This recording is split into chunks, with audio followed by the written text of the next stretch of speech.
Gente, o assunto agora é meio ambiente. Termina hoje em Glasgow, na Escócia, a Conferência do Clima, que busca encontrar soluções para conter o aquecimento global. De Brasília, o Elton Moreira traz mais detalhes para a gente.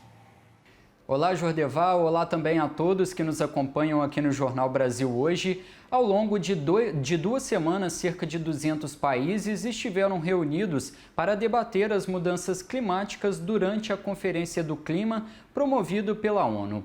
Nesse último dia, negociadores correm contra o tempo para fechar o acordo com metas mais concretas para, de fato, salvar aí o planeta. Mas ainda existem muitos impasses que precisam ser solucionados.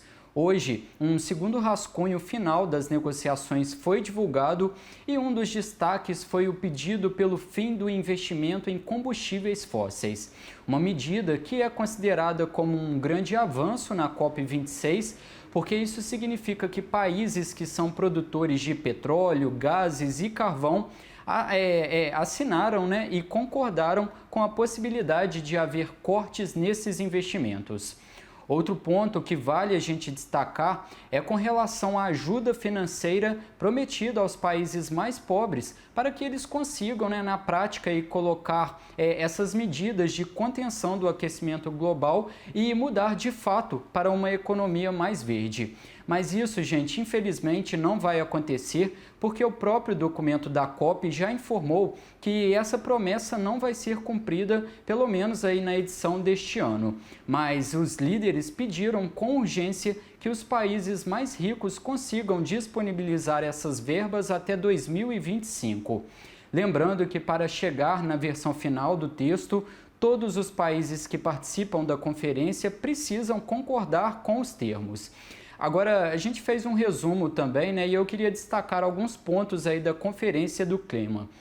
O primeiro-ministro do Reino Unido, Boris Johnson, anunciou que líderes vão se comprometer a reverter o desmatamento até 2030 com medidas apoiadas por 19 bilhões de dólares de fundos públicos e privados. Ao mesmo tempo, o documento destaca ainda um acordo para o desenvolvimento sustentável em diversos setores da economia. Outro acordo firmado em um esforço global foi a redução de 30% das emissões de metano até 2030 em relação aos níveis de 2020. Um grupo de 103 países aderiram ao compromisso, incluindo o Brasil, que é atualmente um dos que mais emitem o gás. Outro ponto de destaque foi o acordo entre China e Estados Unidos.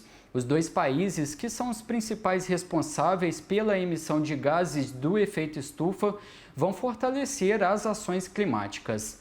Apesar de todas essas medidas, ativistas pedem por promessas mais ambiciosas e que os países estejam mais preparados para debater o tema na COP27, que será realizada no ano que vem no Egito.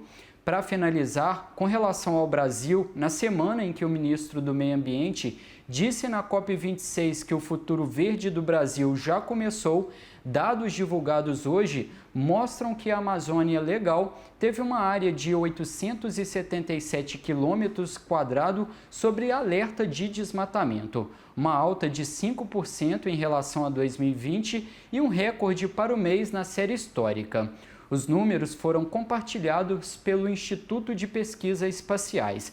Jordevar, eu volto com você no estúdio.